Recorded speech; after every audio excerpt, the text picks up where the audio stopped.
하나님께서 우리에게 복을 주십니다.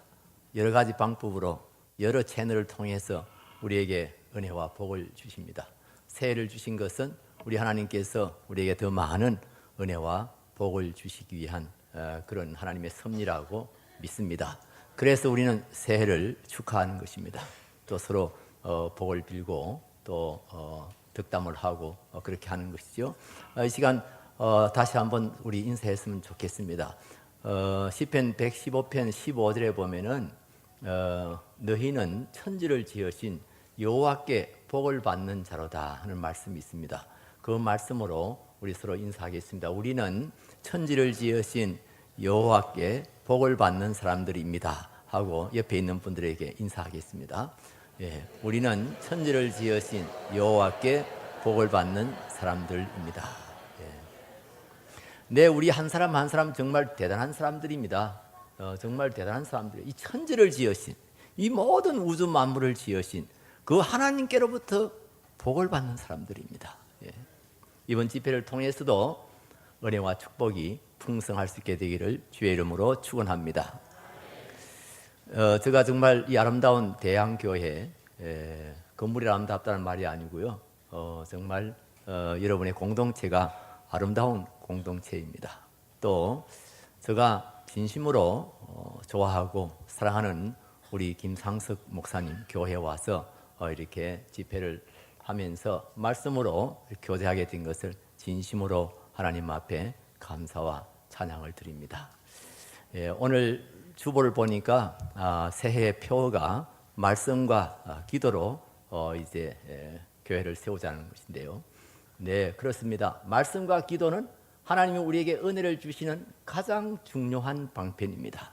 우리 신앙생활의 가장 핵심이 되는 그런 부분이죠. 이 말씀과 기도로 우리는 자신을 세우고, 이 말씀과 기도로 우리는 교회를 세우고, 말씀과 기도로 우리는 후손을 세우고요. 나아가서 우리는 말씀과 기도로 하나님의 나라를 세우는 것입니다.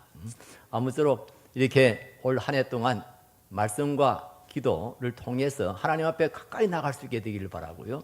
하나님이 주시는 놀라운 은혜와 복을 받아서 자신들이 믿음으로 아주 확고하고 든든하게 서고, 그리고 대양교회를 더욱더 굳게 세우고 나아가서 하나님의 나라를 귀하게 세우는 그런 충성된 주의 종들이 다 되시기를 주의 이름으로 축원합니다. 성경에서 가장 중요한 낱말 2가지만 뽑아라, 그렇게 말하면은 여러분 무슨 말을 뽑을 수 있을까요? 성경에서 가장 중요하다고 생각하는 낱말을 2가지만 이렇게 딱 선택을 해봐라. 그게 쉬운 일은 아니겠습니다만은 저는 그런 생각을 많이 해봤어요. 성경에서 가장 요긴한 것 한 2-3가지만 이렇게 말하라면은 뭘 할 수 있을까? 저는 그렇습니다. 저는 그리스도라는 말과요, 그리고 성량이라는 말이라고 저는 생각합니다. 그리스도 그리고 성량. 여러분, 그리스도는 신약과 구약 성경의 주인공이십니다. 그리스도는 하나님의 아들이시고 천지를 창조하신 분이시고 우리를 구원하신 분이십니다. 그리스도보다 더 귀한 분이 없지요. 이 성경에서 성경은 그리스도를 우리에게 말씀해 주시고, 그리스도를 우리에게 알려주시고, 그리스도를 약속하시고, 그리스도를 소개하고, 그리스도를 믿는 자들에게 어떤 은혜와 축복이 있는가 하는 것들을 잘 말씀해 주고 있는 것이 성경 아닙니까? 그럼 성령은 뭡니까? 성령은 그리스도께서 하신 일입니다. 그리스도께서 하신 일이 얼마나 많습니까? 그리스도께서 하신 일을 다 기록하면은 쌓아놓을 것이 없을 것이라고 사도 요한은 그렇게 말씀했지요. 그런데 그리스도께서 하신 사역, 그 수많은 사역 가운데 가장 중요한 사역은 성령 사역입니다. 성령 사역. 우리를 성령하셨다는 것입니다. 여러분, 성경을 읽어보십시오. 구약 성경에 얼마나 많은 말씀들이 나옵니까? 얼마나 여러 가지 계시들이 나오고 있습니까? 역사를 이야기하죠. 또 어떤 제도를 이야기하고 있죠. 성전을 회막을 어떻게 지어라고 성전 구조를 이렇게 자세하게 말씀해 주고 있죠. 그리고 여러 가지 성전에서 드려지는 제사 의식들에 대해서 얼마나 세밀하게 말씀해 주고 있지 않습니까?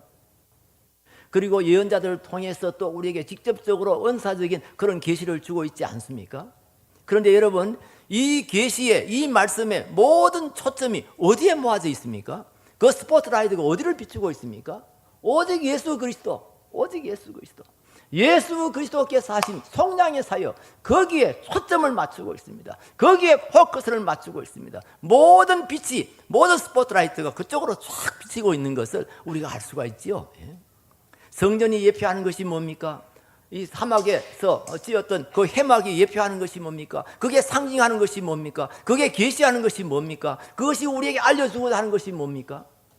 그리스도께서 이 땅에 오실 것이고, 그리스도께서 그의 피 흘림을 통해서 우리를 속량하실 것이다 하는 그것이 모든 구약 성경에 나와 있는 모든 내용들이 다 거기에 초점을 맞추고 있지 않습니까? 구약 시대에 수많이 죽어서 흘린 그 양들의 피, 그 짐승들의 피, 그게 뭘 상징해요? 뭘 예표해요? 뭘 보여주고 있어요?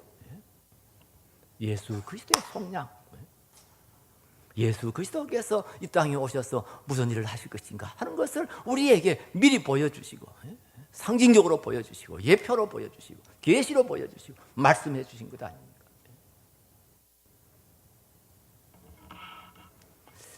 예수 믿는 사람, 예수 믿는다고 하는 사람들이 많아요, 세상에. 우리나라만 해도 한 900만 가까이 되죠. 그런데 가만히 보면 무슨 예수를 믿는지 잘 모르겠다고 싶은 사람들이 들어있어요. 그냥 예수님을 미신적으로 믿는 사람들이 있어요. 옛날에는 삼신 할머니 믿었는데, 삼신 할머니는 가만히 보니까 믿을 만한 사람이 믿을 만한 게 못 돼. 그런데 정말 천지를 지으신 그런 위대한 분, 대단하신 슈퍼스타 같은 그런 전지전능한 분, 우리가 그분을 믿어야 돼. 그분을 믿으면 우리가 복을 받아. 그분을 믿으면 우리가 은혜를 받아. 네, 그런 내용이 없다는 것은 아닙니다만은 그런 식으로 예수 믿는 사람들 많습니다. 슈퍼스타로서 예수님을 믿는 겁니다. 믿습니다 하면 막 하나님께 나에게 막 기적을 일으켜 주시고 막 은혜를 주시고, 아이들이 공부도 못하는데 서울대학 팍 들어가고,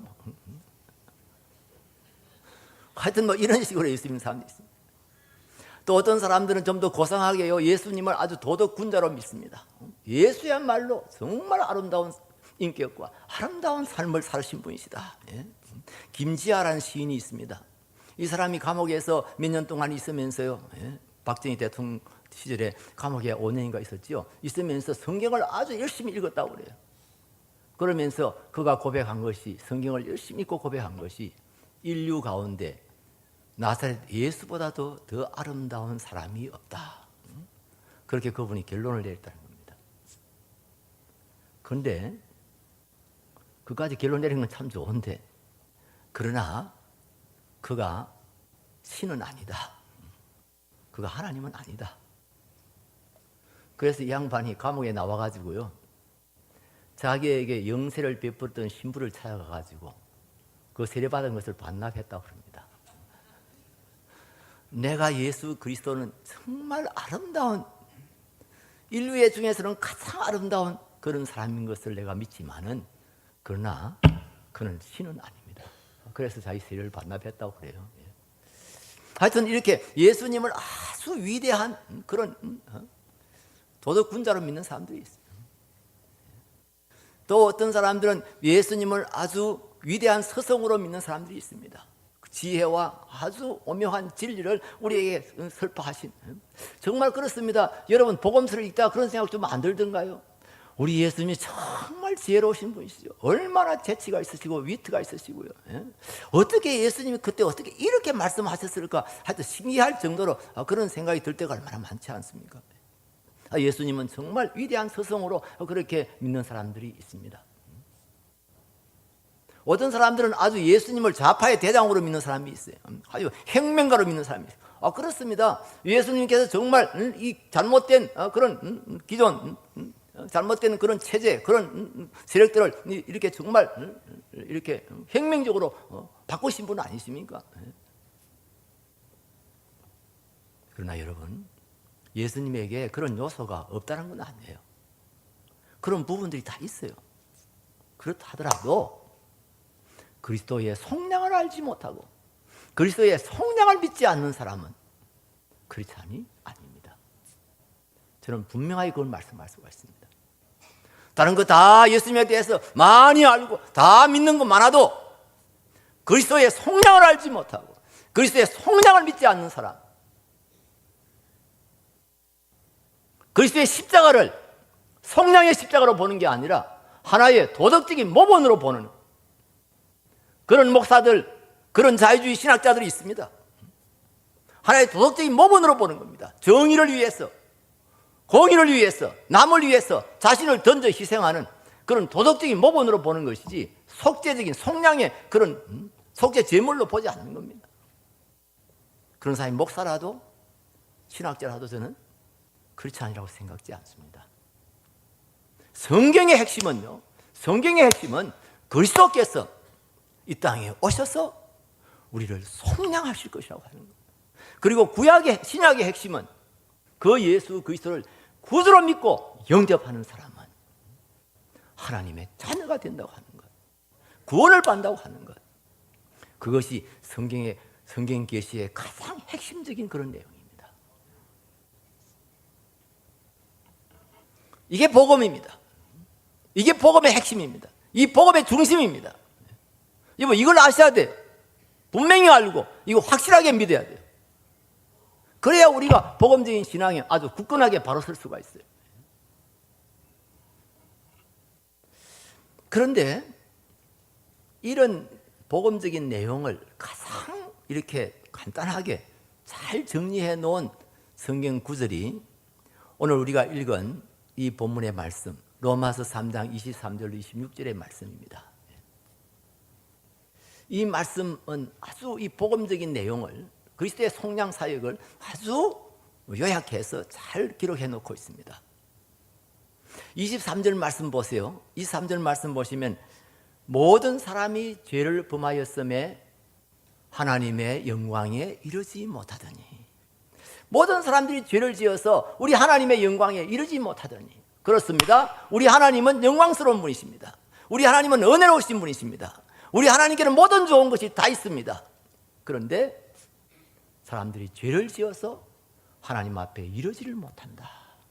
이르지 못한다. 그렇습니다. 우리가 죄를 지었기 때문에 하나님 앞에 나아갈 수가 없습니다.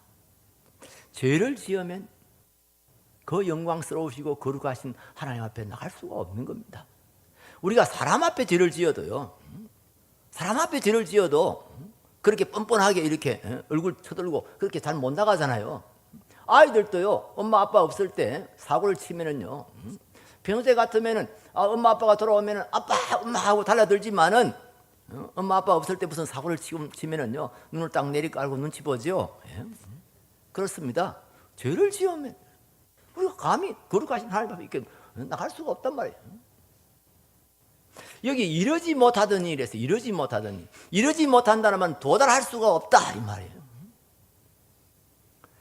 그 부자와 나사로 비유에 보면은요, 부자가 지옥에 가가지고 너무너무 힘들어서 너무너무 목이 마르고 뭐 견딜 수가 없어서 이렇게 하늘을 물어보니까 거기에 아브라함이 있고 그 다음에 이제 나사로가 있거든요. 그러니까 아브라함 아버지 아브라함이요, 그 옆에 있는 나사로 좀 시켜가지고 나한테 물 한 방울만 찍어 손가락 찍어 입술에 좀 이렇게 추게 해주면 안 되겠습니까?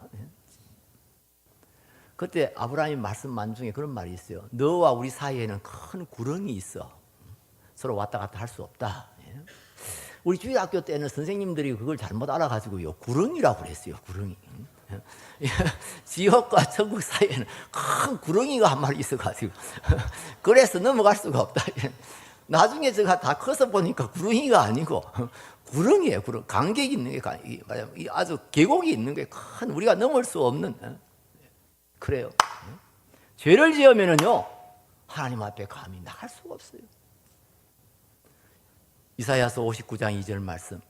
이사야서 59장 2절 말씀. 같이 읽겠습니다. 오직 너희 죄악이 너희와 너희 하나님 사이를 갈라놓았고 너희 죄가 그의 얼굴을 가리어서 너희에게서 듣지 않으시게 함이니라. 예? 오직 너희 죄악이 너희와 너희 하나님 사이를 갈라놓았단 말이에요. 죄가 하나님과 우리 사이를 갈라놓았어요. 예? 너희 죄악이 하나님의 얼굴을 가려서 너희에게서 너희 기도해도 하나님께서 듣지 못하게 만든다는 것이에요. 무슨 말인지 잘 아시죠? 우리가 이걸 이해하는데 아무 어려움 없지요. 그런데 여러분들, 여러분 가운데 죄인 아닌 사람이 있습니까? 죄 안 지은 사람이 있습니까? 나는 죄 없어, 나는 의인이야, 이런 사람이 있습니까, 여러분? 없지요. 안 믿는 사람들 중에는요, 양심이 완전히 화인 맞아가지고요, 양심이 완전히 마비돼 버려가지고 내가 무슨 죄인이냐 그런 사람이 있어요. 제가 군에 있을 때 제가 군정이었거든요. 그런데 하루는 우리 그 인사참모가, 연대 인사참모가 예배에 참석했어요. 예수도 안 믿는 사람이 어떻게 연대장님 나오시니까 따라 나왔는데, 몇 번 따라 나오더니요, 한 번은 주일 예배를 드리고 저 밖에 나가면서 목사님하고 악수를 하면서요, 아이고 목사님, 그거 그냥 아무나 보고 그냥 죄인 하지 마소. 아이고 우리가 무슨 그런 죄를 지었다고 맨날 죄인 해사느냐고 이러면서 항의를 하더라고요. 그 양반은 우리는 다 죄인입니다, 우리 회개해야 됩니다, 막 이런 많은 소리가 아마 기분 나빴던가 봐요. 그렇게 그런 사람들은 아예 양심이 마비되어 버린 사람. 우리가 하나님과 우리 이웃에게 얼마나 많은 죄를 짓고 삽니까? 마음으로 죄를 짓지요, 말로 죄를 짓지요, 행동으로 죄를 짓지요. 그거 다 헤아려 보면 이루 다 말할 수가 없을 겁니다. 이 죄는 하나님과 우리 사이를 갈라놓습니다. 죄를 가지고는 하나님 앞에 나갈 수가 없습니다.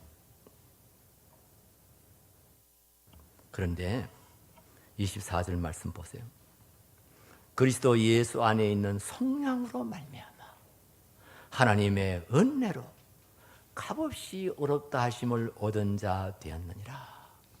그리스도 예수 안에 있는 성령으로 말미암아 하나님의 은혜로 값없이 어렵다 하심을 얻은 자 되었느니라. 할렐루야. 성량이 뭡니까? 성량. 이 성량에 대해서 여러분 확실하게 아셔야 돼요.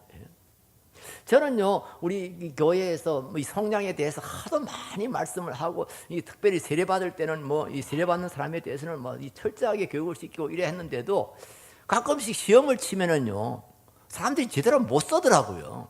우리 권사님들 이제 취임하기 전에 그 교회에서 교육시키잖아요.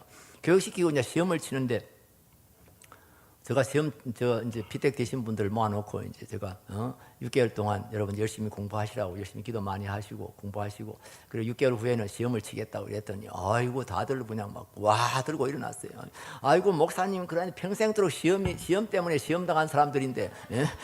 아니 권사 되는데도 시험 쳐야 됩니까? 우리 열심히 기도할게요, 우리 열심히 공부할게요, 시험은 안 치면 안 되겠습니까? 아닌다고, 시험 쳐야 된다고. 하여튼 그래서 시험을 친 적이 있는데, 제가 그리스도의 성량을 설명하세요 이렇게 제목을 낸 적이 있는데, 뭐라고 쓰기는 썼는데 뭐 딱 집어서 제대로 쓴 사람이 그리 많지 않아요. 딱 내가 그렇게 설교도 많이 하고 그렇게 저를 따라하기도 하고 막 이래 했는데도 불구하고 또 그냥 다 잊어버리고 그냥. 예. 여러분들 좀 따라하세요. 예. 성량이라는 말에 이 사전적인 의미는 그렇습니다. 우리 국어 사전에 찾아보면 그렇게 되어 있습니다. 저를 따라 하십시오. 노예를 해방시켜 양민으로 만드는 것. 예, 양민은 시민을 말하죠. 우리 사전에 그게 나와 있어요. 노예를 해방시켜서 양민으로 만드는 것. 이 성경적인 의미는 뭐죠? 죄와 사망의 노예인 우리를 해방시켜서 하나님 나라의 백성이 되게 하신 것. 이게 성량이라는 것입니다.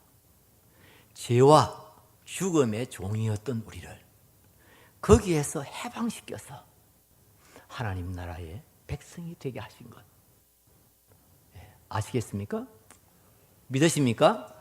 물론 잘 아시죠? 잘 믿으시죠? 이거 여러분 아주 분명하게 붙잡으셔야 돼요. 우리가 죄의 노예가 됐어요. 죄를 짓고 죄의 노예가 됐어요. 죄의 결과는 뭡니까? 이 죽음 아닙니까? 영원한 멸망 아닙니까? 죄와 죽음의 멸망의 종들이 됐어요. 우리 스스로 벗어날 수가 없어요. 근데 우리를 거기서 해방시켜서 하나님 나라의 백성이 되게 하신 것이다. 이게 예수님이 하신 일이에요. 그런데 이 속량이라는 말 속에는 두 가지 중요한 여러 가지 내용이 있습니다만 두 가지 중요한 여러분들이 기억하도록 하기 쉽게 하기 위해서 두 가지만 이야기를 하는데요. 첫째는 대속이라는 의미가 있어요. 이 대속이라는 말과 속량이라는 말은 사실상 같은 말이에요.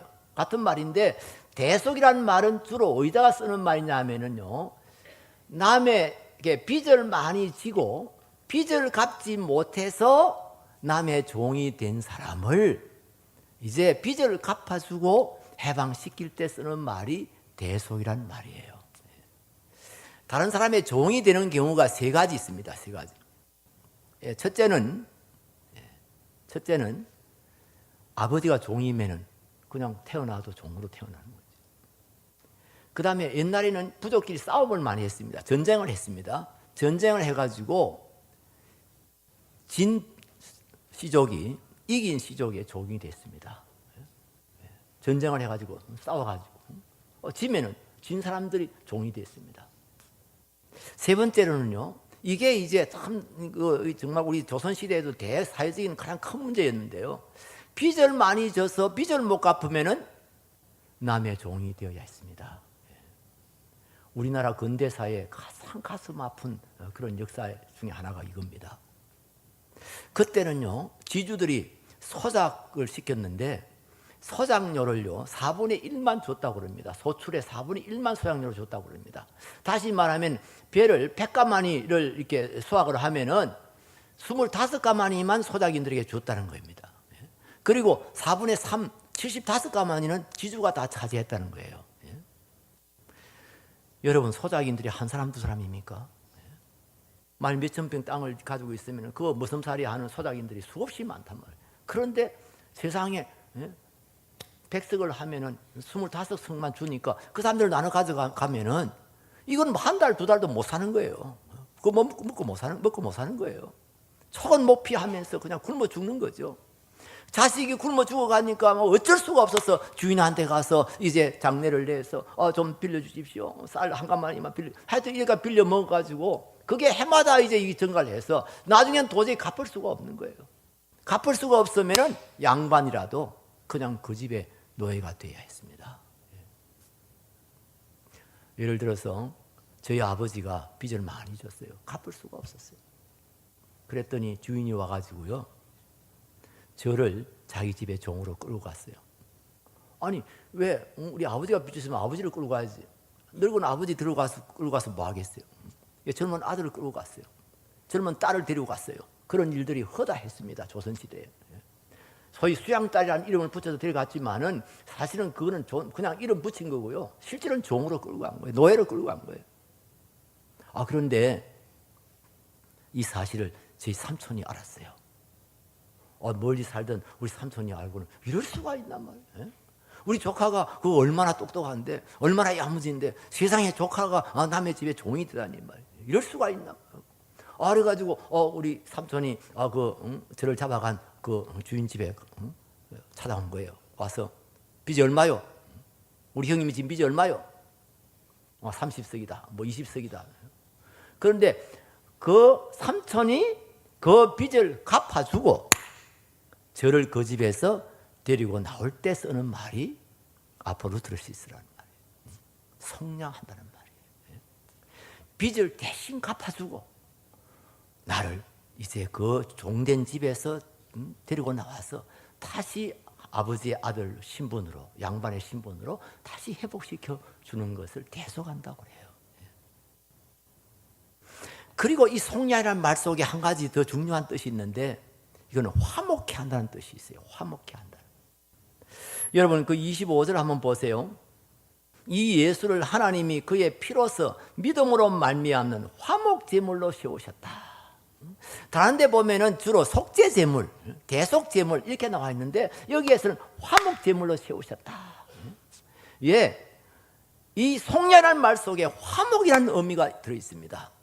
여러분, 죄를 짓는다고 하는 것은요, 이것이 단순히 기계가 고장나는 것하고는 다릅니다. 이 기계적인 문제가 아닙니다. 이건 인격적인 문제입니다.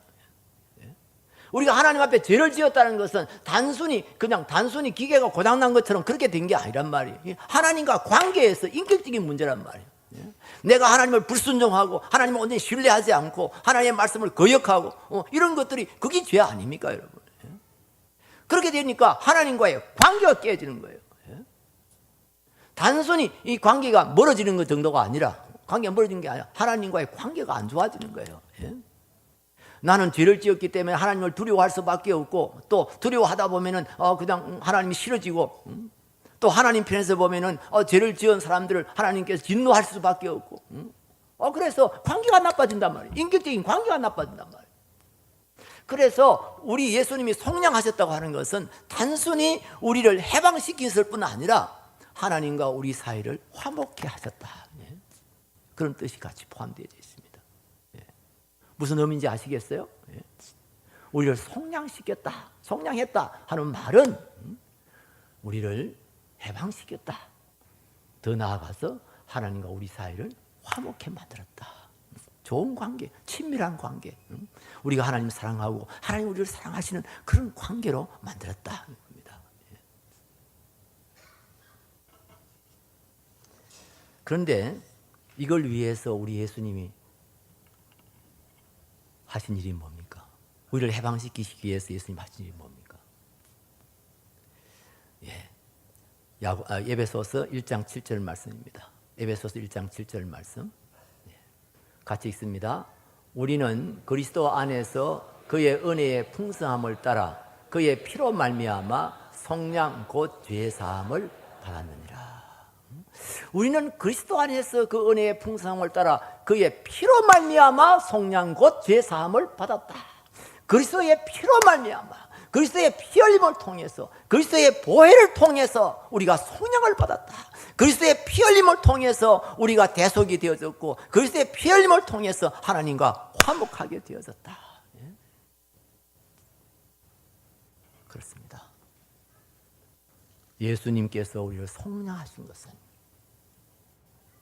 그가 십자가에 못 박혀 죽으심을 통해서입니다.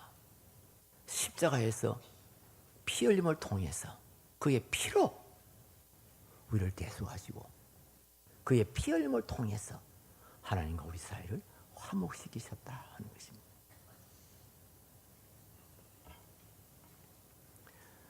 우리가 죄를 지었어요. 하나님과 관계가 깨졌습니다. 우리가 죄를 많이 짓고 살기 때문에 부부관계도 별로 안 좋고 이웃과의 관계도 깨져 있을 때가 많고요. 그래서 우리가 하나님 참 좋으신 분이시고 정말 은혜로우신 분이시고 너무나 사랑이 많으시고 사비가 풍성하신 분이시지만 우리가 죄를 지었기 때문에 그 앞에 나갈 수가 없고요. 그러다 보니까 우리는 죄의 노예로, 죽음의 노예로 세상에서 비참하게 그렇게 살 수밖에 없는 자들이었지요. 그런데 그리스도께서 십자가에 못 박혀 죽으심으로 우리를 속량해 주셨습니다. 할렐루야. 한 9년 됐는지 10년이 됐는지 모르겠어요. 우리 교회 집사님 한 분 계셨는데 50세 되던 해에 간암이 발견됐습니다. 여자 집사님이십니다. 우리 집사님 정말 믿음이 좋으신 분이에요. 또 믿음만 좋은 게 아니라 인물도 잘생겼어요. 인물만 잘생긴 게 아니고 또 똑똑해요. 저는요, 이 고향이 경남 하동군 고전면 고하리 원고하라고 하는 동네입니다. 아주 시골 백촌이지.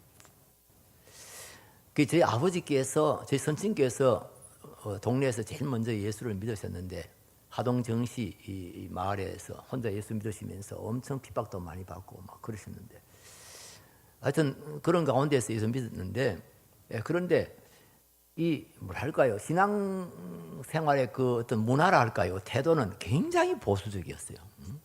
보통 보수가 아니고 아예 그냥 아예 뭐 요새 뭐랍니까 뭐 깡보수라 그럽니까 하여튼 뭐. 그래서요 교회에서 누가 파마만 해도요 여자분들이 파마만 해도 완전히 세속화된 사람으로 봤어요. 저 육적인 인간이 왜 사람이 저리 되어버린지 모르겠다고. 저희 아버지께서 그렇게 교회 가서 누가 파마를 하고 왔다고 그걸 보고는 그 자매가 참 신앙생활 잘하는 줄 알았더니 영 그냥 육적인 인간이 되어버렸다고. 그래 걱정을 하시고 하는 걸 제가 어릴 때 들었어요. 그리고요 저희 큰형님이 결혼을 일찍 했어요. 저희 어머니 몸이 안 좋으셔가지고 저희 형님이 21살인가 결혼을 했는데요. 그때 결혼할 때 큰 이슈가 뭐냐 하면은 가장 큰 이슈가 우리 형수 신부 화장하는 문제였어요. 절대로 신부 화장하지 말아라. 그게 아버지의 엄명이었어요.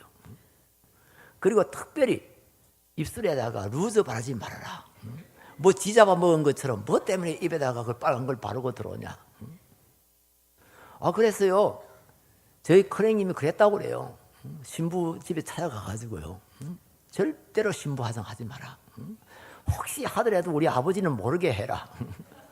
모를 정도로 해라. 입술에다가 루즈는 절대로 바르지 마라. 루즈 바르고 들어오면은 나는 나가버린다.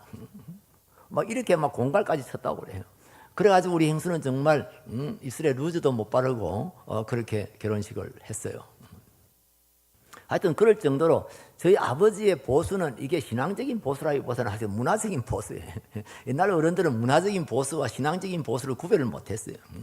제가 이런 분위기에서 자라다 보니까 잘생기고 똑똑한 것들은 신앙이 없다 하는 것이 아예 저 머리에 딱 이렇게 박혔어요.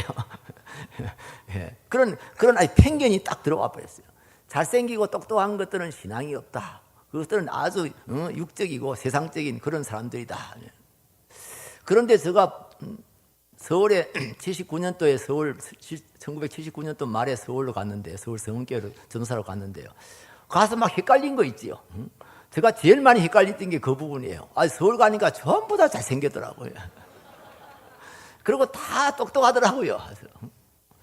그런데 내가 헷갈린 이유가 똑똑하고 잘생겼는데 믿음이 좋은 사람들이 있더라고요.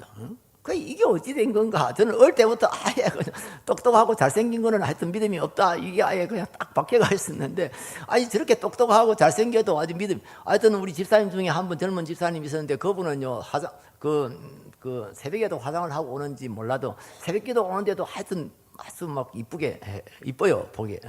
그리고 여기다가 이렇게 빨갛게 이렇게 뭡니까 매니큐어를 딱 발라가지고 그래가지고 딱 그분 또 손을 모으고 불교 출신인가 몰라도 하여튼 이렇게 손을 모으고 이렇게 기도를 해요.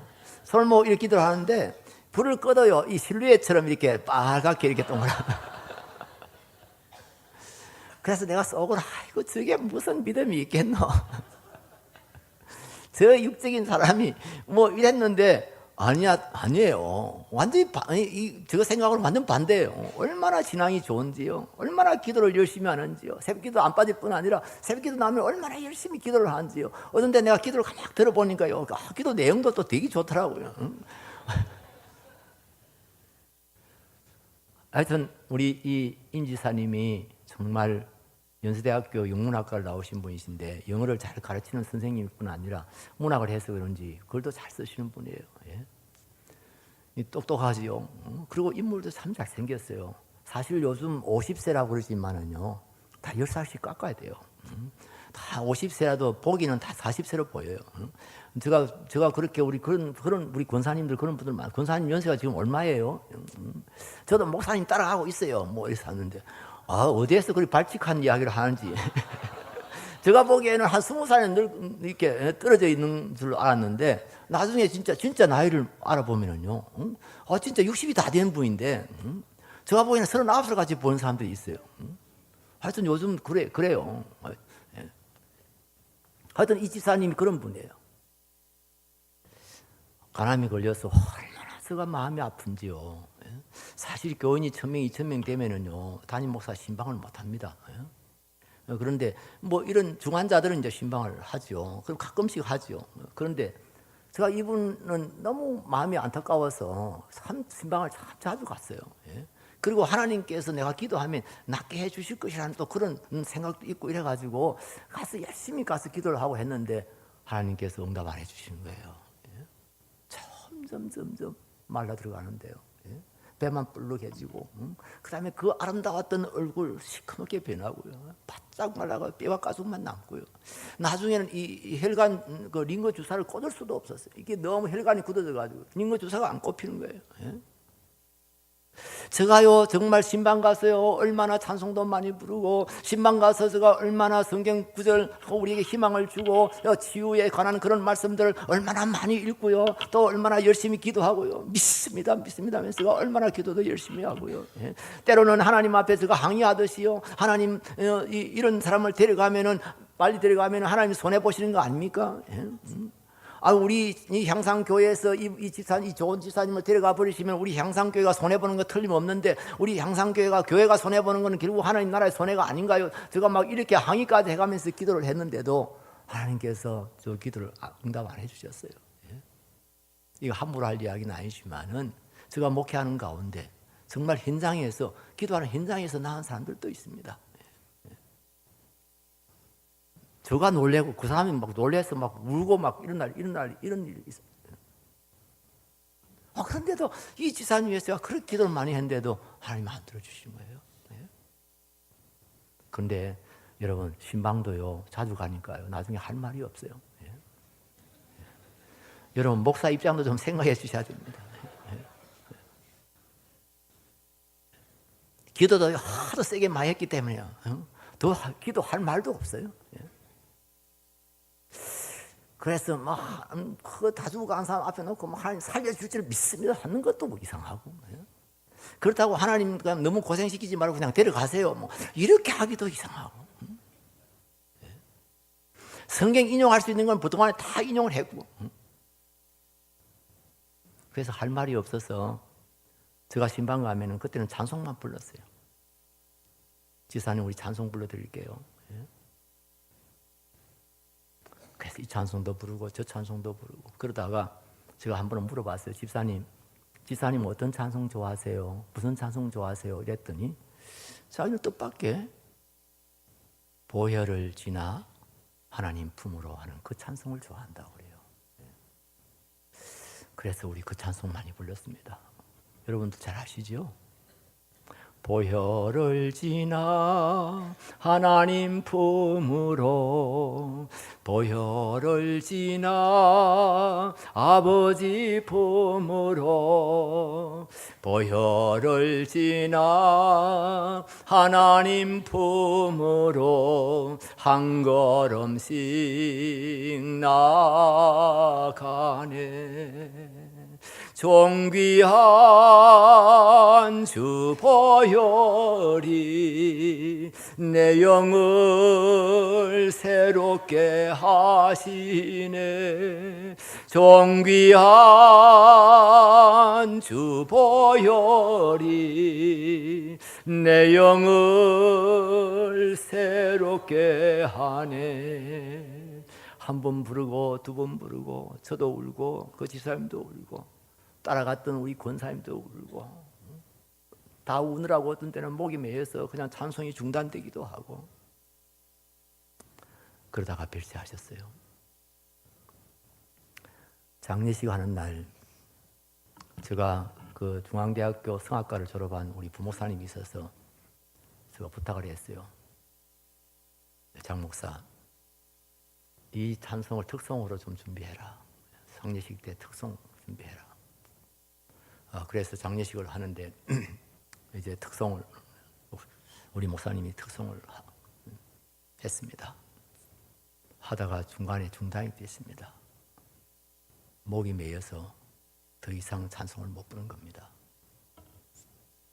그때 거기 모였던 우리 교인들이 얼마나 많이 울었는지 몰라요. 어머니라도 돌아가신 것처럼 어떤 집사님들은 엉엉하고 울었습니다. 저도 정말 이 막 위에서부터 막 이렇게 벅차오르는 눈물을 어떻게 할 수가 없었어요. 다른 분들은 왜 그렇게 많이 울었는지 모르겠어요. 아마 우선 슬퍼서 울었을 거고요. 이 젊은 집사님이, 이 좋은 집사님이 일찍 이렇게 세상 떠난 것이 너무 안타까워서 아마 많이 울었을 거고. 근데 저는 사실 슬프기도 하지만 그것보다는 하나님, 저 같은 사람도, 저 같은 죄인도 이 세상 떠나가면은 하나님 품에 안기게 되는군요. 하나님의 품에 안길 수 있군요. 나같이 졸렬한 사람도 우리 주님의 보혈이 있기에, 주님의 보혈을 통과했기에 주님이 나를 안아주시는군요. 품어주시는군요.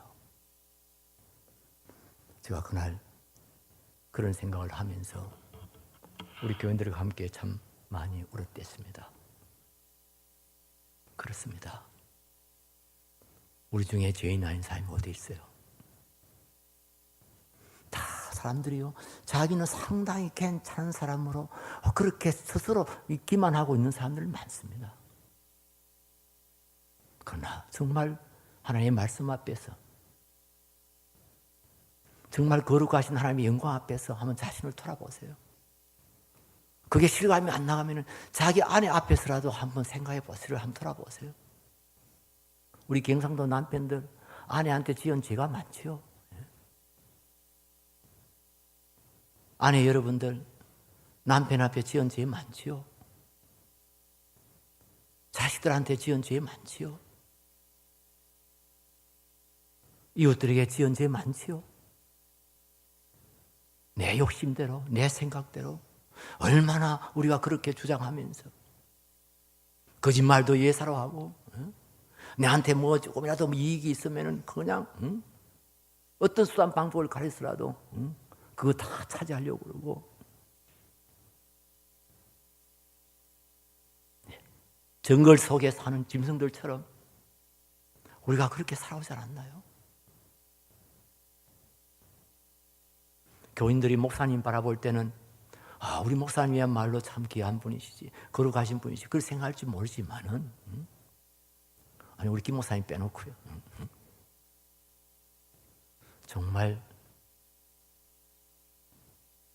여러분, 진짜 죄는요, 진짜 죄는 저 시궁창에서 나타나는 게 아니고, 더러운 옷을 입고 나타나는 게 아니고요, 거룩한 가운을 입고 나타난다, 그렇게 말한 분이 있어요. 마틴 로이드 존스를 목사님이 그랬어요. 죄인들은 누더기를 입고 나타나는 게 아니고, 진짜 죄인들은 가운을 입고 나타난다. 거룩한 가운을 입고 나타난다. 예수님이 가장 싫어하는 외식이 제가 뭐죠? 외식 아닙니까? 위선 아닙니까?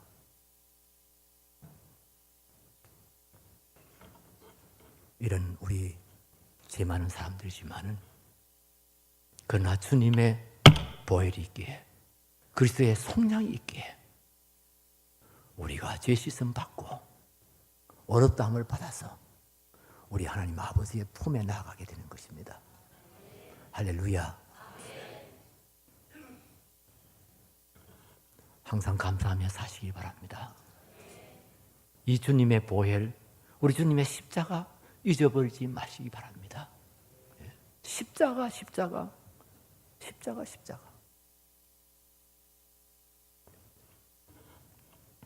그런데 우리가 여기서 한 가지 더 짚고 넘어가야 될 것이 있어요. 짚고 넘어가야 할 중요한 내용이 있어요. 25절 하반절 보세요. 25절 하반절. 거기 이는 하는 말이 나오죠. 이는 하나님께서 길이 참으시는 중에 전에 지은 죄를 간과하심으로 자기의 의로우심을 나타내려 하심이니, 곧 이때에 자기의 의로우심을 나타내사 자기도 의로우시며 또한 예수 믿는 자를 의롭다 하려 하심이라. 이 말씀 별로 주의를 안 해보셨죠? 이 말씀 아주 주의해봐야 될 말씀이에요. 이게 무슨 말씀이냐 하면요, 하나님께서 우리가 많은 죄를 지었어도, 큰 죄를 지었어도 우리가 하나님 앞에 나와서 회개하고 예수 그리스도의 그 십자가의 보혈 공로를 믿고 붙잡으면 우리를 용서해 주신다고 하셨어요. 우리를 어렵다고 해 주신다고 하셨어요. 어렵단 말이 무슨 말씀이죠? 우리를 무죄로 인정해 준다는 말이에요. 법적으로 너는 무죄다, 그렇게 하나님께서 판단을 해 주신다는 거예요. 우리가 많은 죄를 지었는데, 우리가 무서운 죄들을 많이 지었는데, 그런데 우리가 진심으로 회개하고 예수 그리스도의 십자가의 보혈 공로를 붙잡을 때, 믿을 때 하나님께서 우리를 용서해 주시고 우리를 어렵다 해 주신다, 이 말이에요. 그런데 이건 정말 감사한 일이고, 이건 그야말로 하나님의 사랑의 정말 풍성함이지만은 한편으로는 하나님의 의로우심은 어떻게 되는 것일까요? 하나님은 두 가지 대표적인 속성이 가지고 계시잖아요. 하나는 사랑의 하나님이시고, 다른 하나는 공의로우신 하나님이시잖아요. 하나님은 긍휼의 하나님이시지만 또한 거룩하신 하나님이시잖아요. 어떻게 보면 이 두 가지는 상반되는 관계라고 할 수 있어요. 우리가요, 의를 따지기 시작하면은요, 사랑이 무너져요. 우리 인간 사이에서는. 또 우리가 사랑을 강조하다 보면 의가 무너져요. 자식 키울 때도 그래요. 너무 오냐오냐 기르면 애가 버릇이 없어지고요. 사랑으로 기른다고 너무 오냐오냐 기르면. 그렇다고 막 애를 갖다가 막 어릴 때부터 막 벌 주고 때려잡고 막 이러면 애가 아주 신경질적인 애가 이상한 애가 돼버려요. 이 두 가지가 양립한다는 것이 너무나 힘든 일이에요. 하나님은 사랑의 하나님이시어서 우리가 어떤 죄를 지었더라도 우리가 용서를 빌면은, 우리가 회개하면 하나님 용서해 주세요. 그러면 하나님의 공의는 어떻게 되는 겁니까? 하나님의 의로우심은 어떻게 되는 것입니까? 여기 이 25절 마지막 부분에 전에 지은 죄를 간과하심으로, 전에 지은 죄를 간과하셨다. 간과하셨단 말을 우리말로 아주 쉽게 해석하면은요, 가장 쉽게 해석하면은 봐주셨다는 말이에요. 봐주셨다. 그냥 지나갔다는 뜻이거든요. 근데 봐주셨다, 이 말이에요. 제가요, 올 연초가 아니네. 작년 연초에 어느 그 종합적 교회에 오전 예배 설교해달라 해서 아침 일찍부터 일부 예배부터 해달라고 그래가지고 제가 이제 차를 몰고, 그때 내비게이션을 해가 차를 몰고 이제 찾아갔어요. 처음으로 간 거죠. 아침 일찍. 갔는데, 내비게이션이 다 왔습니다. 그러는데 교회는 안 보이는 거예요. 내비게이션 그 아줌마도 때로는 엉뚱한 소리 할 때가 있어요. 저 안에는요, 절대 그 아줌마 말 믿지 마라, 내 말만 믿어라, 있었는데. 어쨌든, 그날 다 왔다 이러는데 교회가 안 보이는 거예요. 그래서 이게 건물에 가려서 아마 그랬던 것 같아요. 뭐 이리 보고 저리 보고 해도 안 보여요. 그럼 마음이 다급해지지요. 왜냐하면 8시, 7시 반에 예배 시작인데 지금 7시가 넘었단 말이에요. 그 교회가 안 보이면 어째요? 막 그래서 막 마음이 급하니까 막 차를 이리 돌렸다가 또 이리 가봤다가 또 저리 골목을 가봤다가 막. 그런데 어떤 골목 하나 딱 빠져나오는데 그 앞에 큰 길이 있고 맞은편에 딱 교회가 보이는 거예요. 그 교회당이 딱 나온 거예요. 얼마나 반갑던지. 아무 생각 없이 그냥 싹 통과했습니다. 앞에 큰 길을요. 그때 아침이니까 또 차들도 별로 없고요. 그래서 그냥 마음은 급하지. 교회가 앞에 이제 큰 교회가 앞에 쭉 보이니까 그냥 저도 모르게 싹 통과했어요. 하필 그때 경찰이 올 게 뭐예요? 경찰이 저쪽에서 오다가 4840 서세요. 4840 서세요. 저 차 번호가 4840이거든요. 꼼짝없이 섰지요. 그래. 그 서가 있으니까 창문을 내리니까 경찰이 와가지고. 아니, 아무리 그렇지만 그럴 수가 있습니까? 어떻게 그냥 한 번에 멈추지도 안 하고 그냥 바로 그래, 큰 길을 그렇게 통과할 수가 있냐고. 그러면서 저거 면허증 내세요. 그래서 제가 창피하기도 하고 하여튼 막 마음도 급하고 빨리 주면서 아이씨요, 제가요 사실은요 목사인데요 오늘 이 교회 사실 그런 말 안 해야 되는데 마음이 급해가지고 제가 오늘 이 교회 설교하러 오느라고 작년 처음 왔어요. 그 길을 못 찾다가 이렇게 그냥 저도 모르게 그냥 이래 했는데 한번 봐주세요. 내가 이랬더니 이 양반이 교인이었던가 봐. 목사님이세요? 이러더니 제가 한번 봐드리겠습니다. 그런데 알고나 계세요. 이거요, 티켓 끊으면요, 6만 원이고, 벌금이 6만 원이고요, 벌점이 15점인 건 알고나 계세요. 그래서 내가, 아이고, 고맙습니다. 이라고 들어가서 그날. 예, 여기 관가하셨다. 우리가 지은 죄를 관가하셨단 말이 이렇게 봐주셨다는 이야기예요. 봐줘서 고맙지요. 그런데 경찰의 입장에서 봤을 때 그 사람이 어렵게 한 거예요? 정의롭게 한 거예요? 예? 엄격하게 보세요. 엄격하게 봤을 때 그렇게 하면 안 되지요. 정의롭게 하려면 티켓을 꺼내야지요. 벌점을 매겨야 되죠. 그런데 여러분, 우리 하나님께서는 엄청 많이 봐줬단 말이에요. 그럼 그런 하나님을 우리가 어렵다 할 수 있냐 이 말이에요. 그런 하나님을 정의롭다 할 수 있냐 이 말이에요. 이 하나님 가지고 이야기하니까 교인들이 시감을 못 하더라고요.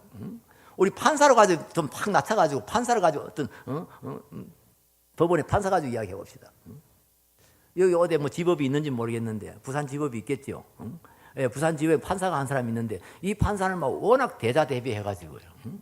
그래가지고 막 잡혀온 범인들이 아이고 판사님 잘못했습니다. 저 용서해 주세요. 한 번만 용서해 주면 절대로 그래 안 할게요. 막 이러는 거. 그러면 다 용서해 주는 거예요. 다 무죄 석방시키는 거예요. 그러면 사람들이 와, 그 판사 진짜 명판사 났다. 여러분 그럴까요? 예? 그 판사가 미쳤나 봐. 그런 판사가 어디에 있어? 예. 그런데요. 그 용서받은 사람이 나하고 아무 관계 없을 때는 그 판사 미쳤나 봐 이러고 말겠지만은 용서받은 죄인이요. 우리 집에 와서 내 목에다 칼을 들대고 돈을 빼앗아간 사람이에요. 성폭행을 한 사람이에요. 사람을 죽인 사람이에요. 그런데 막 울면서 용서, 잘못했다고 용서, 다시는 그래 안 하겠다 이러면 다 무죄 석방. 그런 판사가 무슨 판사예요? 그 판사 아마 그 용서받은 범인보다도 판사가 더 미울 거예요. 때려 죽이고 싶을 거예요. 그런 것을 주제로 해서 만든 영화가 있어요. 여러분 오래전에 나온 영화인데 밀양이라는 영화예요. 밀양. 여러분 보셨어요? 밀양이라는 영화. 그 밀양이라는 말 저는 한자로 말로만 생각하고 있었는데요. 그걸 영어로는 시크릿 선사인 이러더라고요. 그러니까 또 뭐 오묘한 생각이 나더라고요. 이 태양이 빛이 비치는데 그게 비밀스러운 거야. 시크릿 선사인이야. 태양의 빛이 비치는데 어떻게 그게 비밀로 비칠 수가 있는지 하여튼 그런 의미죠. 밀양이라는 말이. 거기 보면 주인공이 서울서 살다가 밀양으로 이사를 오지요. 뭐 때문에 이사를 왔는지 모르지만 애기 하나 데리고 이사를 옵니다. 그리고 애를 갖다 유치원에 보냈더니 세상에 유치원 원장이 그 아이를 유괴해가지고요, 죽여가지고 웅덩이에다 빠뜨려 버리고요. 그리고는 그 엄마한테 돈 내놔라 이렇게 된 겁니다. 세상에 그래가지고 잡혔어요. 범인이 잡혀지요. 잡혀가지고 이제는 그 막 현장 검증하고 할 때 막 애 시체를 이렇게 들어 올릴 때 막 엄마는 그냥 기절을 해버리고 막 난리가 나는 거죠. 그래가지고 이제 재판을 받고 그 범인은 이제 감옥에 들어갔습니다. 그런데 이 엄마는 견딜 수가 없는 거죠. 오직 그 아이 하나, 그게 모든 희망 다 걸고 온 젊은 과부인데, 그런데 그 아이를 세상에 죽여버렸으니까 이제는 뭐 어쩌라는 거예요. 그러니까 막 견디지를 못하니까 이제 이웃 사람들이 전도를 했지요. 자매님 교회 갑시다. 하나님 믿어보세요. 예수님 믿어보세요. 그러면 마음의 위로가 될 거예요. 상처가 치유를 받을 수 있을 거예요. 이러면서 전도를 해가지고 이 사람이 드디어 이제 교회 나오기 시작했죠. 그래서 예수를 믿게 되고 신앙이 점점 자랐어요. 그러다 성경을 읽다 보니까 원수도 사랑하라 그런 말씀이 있고, 용서하되 아주 뭐 7번이라도 하라고 그런 말씀도 있고, 그래서 자기도 이 범인을 용서해 줘야 되겠다. 그래가지고 면회를 가지요. 근데 세상에 면회가 가지고 다시 한번 이 사람이 뒤로 나빠집니다. 그 범인이요 얼굴이 훤해가지고요 이렇게 면에서 보자마자 할렐루야 하면서 하나님 앞에 감사합니다. 하나님께서 나 같은 죄인을 용서하셔서 나를 이렇게 이제 예수 믿게 하시고 내 마음에 이런 평안을 주시고, 그래서 내가 지금 비록 감옥에 있지만은 내가 하나님 안에서 내가 자유함을 누리고 뭐 이러면서 소위 간증을 한 거죠. 그러니까 이 아줌마가 그냥 뒤로 나빠져 버린 거예요. 누가 용서해? 하나님이 용서했다고? 그런 하나님 무슨 하나님이야? 그런 하나님 무슨 필요 있어? 막 이러면서 이 사람이 완전히 헷가닥하지요. 그래가지고 이제는 막 반대로 합니다. 전도 집회하는 데 가가지고요 찬송가 틀어놓은 걸 다 몰래 빼버리고 거기다가 막 이상한 유행가를 틀기도 하고요. 또 자기를 전도했던 사람을 유혹을 해가지고 죄를 짓게 만들고요. 막 이러면서 하나님께 반항하는 이제 그런 것으로 영화가 끝납니다. 우리한테 의문을 던진 거죠. 이청준 씨라는 사람이 썼고 이창동 씨라는 사람이 감독했죠. 다시 말하면 이 기독교 복음에 대한 하나의 의문을 제시하는 거예요. 그렇습니다. 예수 안 믿는 사람들이 그렇게 이야기합니다. 너희들은 죄 많이 짓고 교회 가가지고 잘못했습니다 이러면 다 용서받고 또 그 다음에 또 죄 짓고 그런다며 이러면서 우리 그런데 우리 보통 사람들은 그렇게 이야기하지만 학자들은 그렇게 이야기하지 않습니다. 아니 하나님이 거룩하시다고 하면서 무조건 다 용서하면 하나님의 거룩이라는 게 뭐냐 말이에요. 거룩이라는 게 뭐냐 하는 거죠. 그런 것에 대해서 성경은 일찌감치 분명한 것을, 분명한 대답을, 분명한 근거를 다 제시해 놓고 있다 이 말이에요. 그게 바로 여기 25절 하반절에서 26절에 나와 있는 말씀이에요. 예수 그리스도의 속량 사역은 우리를 어렵다 하실 뿐 아니라, 어렵게 해 주실 뿐 아니라 우리를 용서해 주시는 그 하나님이 어려우실 수 있도록 뒷받침했다 이 말이에요. 수많은 죄인들을 다 용서하시고도 우리 하나님이 공의로우신 하나님으로, 거룩하신 하나님으로 그렇게 남을 수 있도록 우리 예수님의 속량 사역이 그것을 뒷받침했다 이 말씀입니다. 할렐루야. 성경에 흐르고 있는 아주 중요한 사상입니다. 다시 말하면 그리스도의 십자가는요, 많이 들었을 겁니다. 그리스도의 십자가는 하나님의 사랑의 십자가이고, 이 그리스도의 십자가는 하나님의 공의의 십자가입니다. 하나님의 사랑과 공의가 함께 성취된 것이 십자가입니다.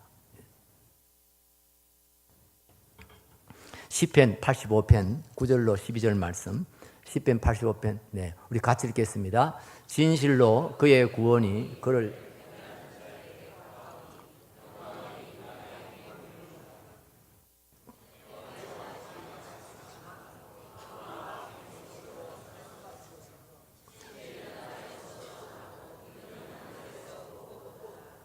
네, 9절 말씀 다시 띄워주세요. 9절 말씀.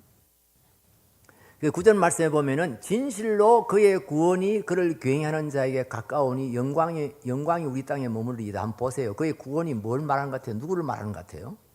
그의 구원이, 하나님의 구원이 하나님을 굉하는 자에게 지금 가깝다. 다시 말하면 메시아가 이 땅에 임할 날이 가깝다. 영광이, 하나님의 영광이신 그리스도가 우리 땅에 머물게 될 것이다. 그 말이에요. 무슨 말씀인지 쉽게 이해되시죠? 하나님을 경외하는 자들에게 하나님의 구원이 지금 가깝다. 메시아가 이 땅에 오실 날이 가까워지고 있다. 하나님의 영광이신 그리스도가 이 땅에 머물게 될 것이다. 임마누엘로 이 땅에 머물게 될 것이다. 그 말이에요. 10절 말씀.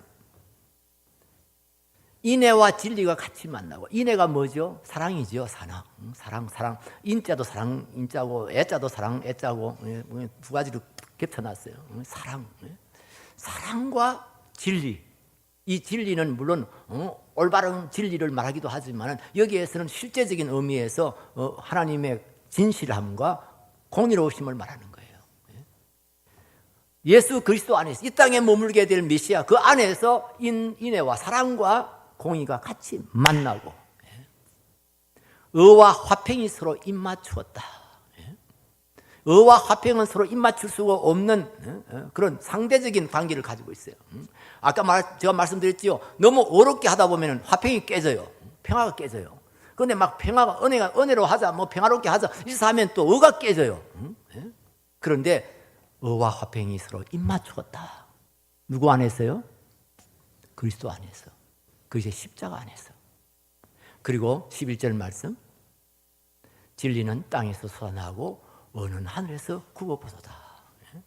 다시 말하면 하나님의 사랑과 하나님의 의, 하나님의 진리가 예수 그리스도 안에서 온전히 성취되어졌다 하는 말이에요.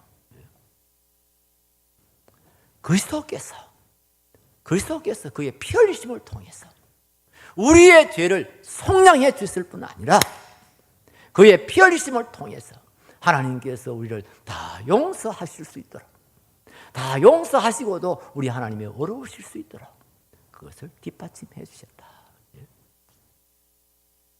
시간이 많이 갔습니다만은 여러분들 이 부분에 대해서 확실한 믿음을 가져야 되기 때문에 이 복음에 대해서 여러분 확실하게 자기가 알 뿐 아니라 이걸 증거할 수가 있어야 되기 때문에 제가 한 가지 예화만 더 하고 마치겠습니다. 미국에서요 오래전에 있었던 이야기라고 하는데 제가 최영기 목사님한테 직접 들었는데요. 중국인 교포가 있었다고 그럽니다. 교포 형제가 있었는데 형은 사람이 선량한데 동생은 아주 깡패였다고 그래요. 아주 불량한 아이. 그런데 하루는 이 동생이 아메리카 친구들, 미국 친구들하고 모아가지고 자기 집에서 노름을 했다는 거죠. 노름을 했는데 돈을 많이 잃었어요.